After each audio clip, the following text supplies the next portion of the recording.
Sadguru Nath Maharaj Ki Jai, and welcome to Jagadambe Reads Mahabharata 306. As you may remember, Krishna had laughed at Duryodhana, thinking that he was alone, and then gave everyone a view of his gigantic form. The Lord had given them the power to stand before him and look at him with their human eyes. Then there happened a miracle. The king Dhritarashtra, who was blind, was now granted eyes to see Krishna. He was looking and still looking. He had the great good fortune of seeing the Lord when his eyes were opened. Heavenly music could be heard everywhere. Flowers rained incessantly.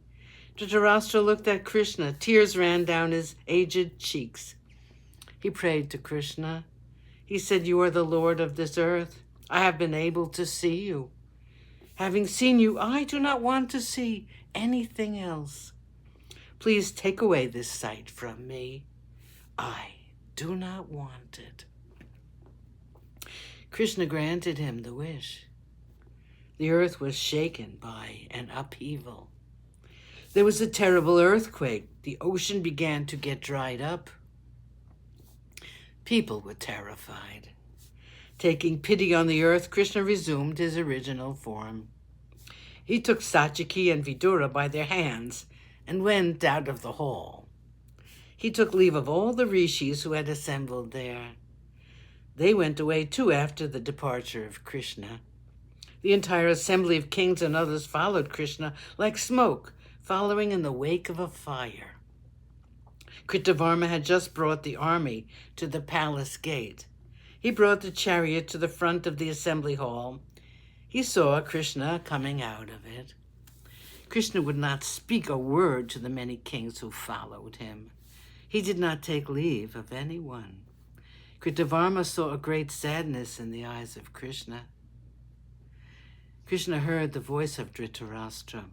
"Krishna, you have seen for yourself the power I have over my son. You came here with the hope of bringing about peace between these warring cousins.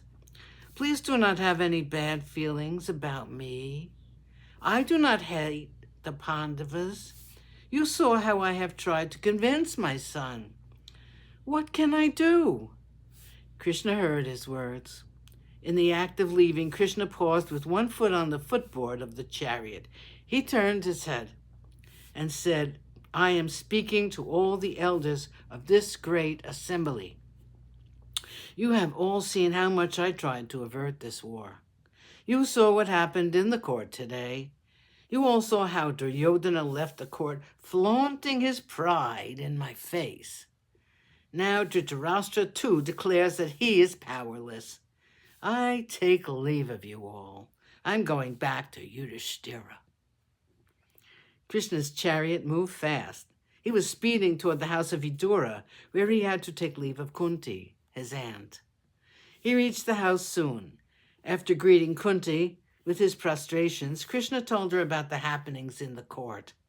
He said, "This forest of kings will soon be burnt by the fire called the Pandavas." He was silent for a while. Then he said, "I have to go back now. Let me take leave of you. Please give me your message to the Pandavas. I will tell them how I found you and how eager you are to see them." Kunti said, "Tell my sons that they are all Kshatriyas, that they are the sons of Kunti, that there were heavenly voices heard when they were born. I expect them to behave as Kshatriyas. Tell Draupadi that I'm proud to have her as my daughter. They are all protected by you, Krishna. I have no worry. Go in peace, my child." Krishna took leave of her and left for Upaplavya. As soon as Krishna left the hall, Duryodhana stormed at everyone and said, "Let the preparations for war begin at once. This very moment. I cannot eat or sleep until this war begins." Sadguru Nath Maharaj Ki Jai. Thank you for coming. I hope you come again.